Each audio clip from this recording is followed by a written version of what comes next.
C'est un fait. Notre utilisation des outils numériques a un impact environnemental.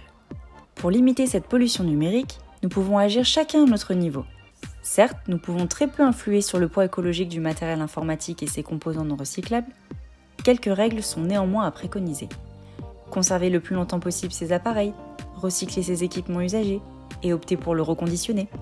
À ce propos, la société Fairphone commercialise depuis 2013 les premiers smartphones éthiques fabriqués à partir de matériaux responsables. Comme quoi oui, c'est possible. Un premier pas peut-être vers une généralisation de ces composés pour l'ensemble des matériels numériques. Mais en attendant, là où nous pouvons concrètement agir à notre niveau, c'est en adoptant quelques gestes destinés à réduire l'impact de notre utilisation du numérique sur la planète. Pour cela, il est nécessaire de modifier nos habitudes de consommation du web. En fermant ses onglets de navigation une fois sa recherche finie, en quittant les applications mobiles inutilisées, en baissant la qualité de vidéos visionnées, ou encore en limitant le cheminement de ses requêtes.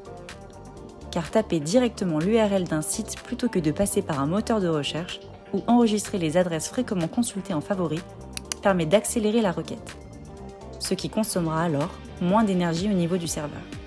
Pour vos recherches, optez enfin pour un moteur de recherche éco-responsable, comme Ecosia par exemple, qui reverse une partie de ses revenus à des programmes de reforestation.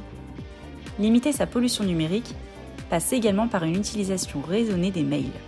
Là aussi, plusieurs astuces sont à mettre en place, en commençant par vider régulièrement sa boîte mail pour supprimer le surplus de mails inutiles.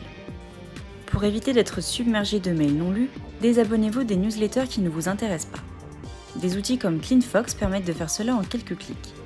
Lors de l'envoi d'un mail, évitez les pièces jointes trop volumineuses que vous pouvez compresser. De même pour les signatures composées de photos ou de gifs, une pratique courante dans le monde du travail qui est très coûteuse en énergie. Limitez le nombre de destinataires au strict nécessaire et n'envoyez le mail que si c'est vraiment utile. En divisant par 10 le nombre de destinataires, vous diviserez par 4 son impact environnemental. Et lorsque c'est possible, il est préférable de privilégier les applications de messagerie instantanée au mail. Le stockage de données est aussi une source de pollution numérique. Il est important de penser à faire régulièrement le tri de ces espaces de stockage cloud et privilégier autant que possible les disques durs et clés USB. Les cookies et données de navigation, qui participent eux aussi à la surcharge des serveurs, doivent être régulièrement supprimés. Il est enfin primordial de revoir son utilisation des équipements numériques. Cela commence par passer son smartphone en mode économie d'énergie, afin qu'il consomme moins de données ou moins d'électricité. Prenez aussi le réflexe d'éteindre un appareil ou votre box lorsque vous ne l'utilisez pas et préférez une connexion Wi-Fi ou filaire à la 4G.